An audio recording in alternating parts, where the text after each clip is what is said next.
ये मांग करेंगे कि सरकार से, मुख्यमंत्री से, क्योंकि ये विभाग उसी के पास है। नाम आप लोग खोज लीजिएगा। तो पिछले 5 वर्षों से जो गड़बड़ी हुई है, खास करके सूचना जनसंपर्क विभाग में, विज्ञापन से लेकर के ये होर्डिंग वगैरह तक की, उसकी पूरी जांच होना चाहिए और सरकार इसके लिए एसआईटी गठित करे ताकि इस गड़बड़ी का यह पता चल सके।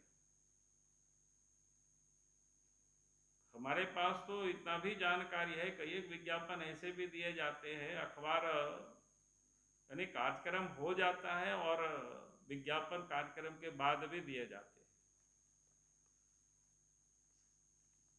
यानी इस प्रकार की गड़बड़ करने के लिए ही इस राजीव लोचन बख्शी को पदस्थापित किया गया। क्योंकि ये अफसर सीसीएफ के रैंक में ही है, अगर लगता है कि ये ऊपर के रैंक में होते तो शायद बोर्ड के चेयरमैन भी इसी को बना देता, सब कुछ सर्वे सर्वा, जो अभी भी सर्वे सर्वा यही देखी रही। तो झारखंड में सरकार विशुद्ध रूप से जिसको कहते हैं कि पदाधिकारियों को जगह जगह पर ऐसे लूटने के लिए ही पदस्थापित कर रखे, और झारखंड की जनता की गाढ़ी कमाई का माल को ये लोग लूट करके अपना तिजोरी लोग भर रहे हैं। इसलिए मुझे लगा कि आज आप सबके साथ इसको हम साझा करें, तो मानो लगता है कि झारखंड में जो जितना भ्रष्टाचारी अफसर है उनको उतना ही महत्वपूर्ण पदों पर वैसे अफसरों को बिठाया जा रहा है। भला झारखंड का फिर कैसे सुधरेगा, कैसे विकास होगा? क्योंकि वसूली में लोगों को जो लगा रखा है 5 लाख से करोड़ों तक की वह वसूली की चलती है। जो पोल्यूशन के लिए तो छोटा छोटा बहुत सारी चीज़ों को आप ज़रूरत होती है, कोई दुकान चलाते हैं, होटल चलाते हैं, उसको भी पोल्यूशन की ज़रूरत होती है, छोटा छोटा कारखाना शुरू करते उसके भी ज़रूरतें होती है।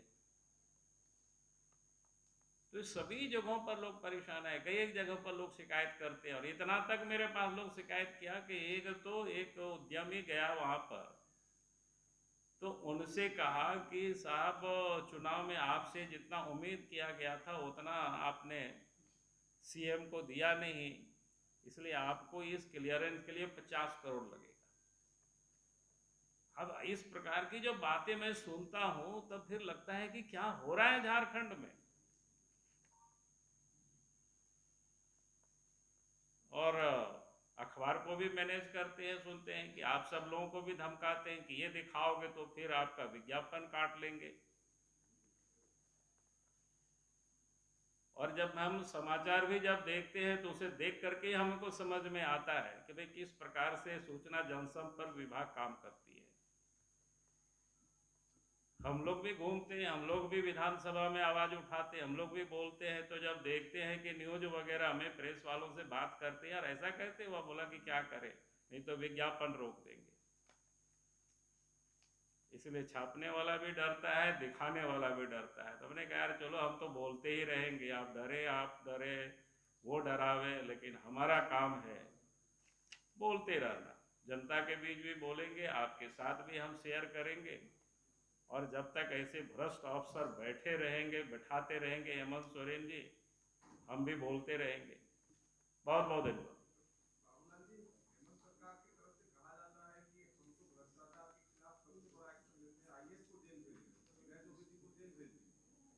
नब्बे दिन के बाद भी चार्जशीट सबमिट नहीं किया, कई लोगों को बेल दिया है। और उनको तो इसीलिए भेजा क्योंकि हिस्सेदारी उनको पर्याप्त नहीं मिला होगा। नहीं तो हम 2 साल पहले हेमंत सोरेन को पत्र लिखे थे, जब उसकी गड़बड़ी, जब शराब की जो ठेका निकला था, टेंडर जब अवार्ड नहीं हुआ था, तब हमने पत्र लिखा था इसमें गड़बड़ी हो रही है और अमुक अमुक कंपनी को देने के लिए ही सारे गड़बड़ी कर रही है आपके सचिव। उस समय कार्रवाई क्यों नहीं किया साहब? यह तब कार्रवाई किया जब छत्तीसगढ़ में सरकार ने पूरा दारू के घोटाला को सीबीआई को हैंड ओवर कर दिया। तब इनको लगा कि कहीं पकड़ करके यहाँ आ गए और हम कार्रवाई नहीं किए, तो इसलिए इनको जेल में डाला। अच्छी बात है। हम तो कहें 2 साल पहले हमने पत्र लिखा था कि अविनाश दुबे गड़बड़ कर रहे हैं, तो हेमंत सोरेन को पूछिए आप लोग उनको कि क्यों कार्रवाई नहीं किया था उस समय, क्या कार्रवाई किया, तो वो तो निकाले, जनता को बतावे। एक अधिकारी तो और इशारा कर रहे थे आपकी साजिश रची जा रही है, उनको भी पत्र लिखा, ट्वीट भी कौन? किए, आप ट्वीट भी किए शराब घोटाले में ही एक और अधिकारी की बरी देने की तैयारी है। हाँ, तो अब क्या है, अब देखिएगा ना आगे। हम तो पहले ही बताए हुए हैं कहाँ कहाँ क्या क्या है इस सब में। ऐसा थोड़े है कि हमको भी पता है यार, ऐसा थोड़ा है।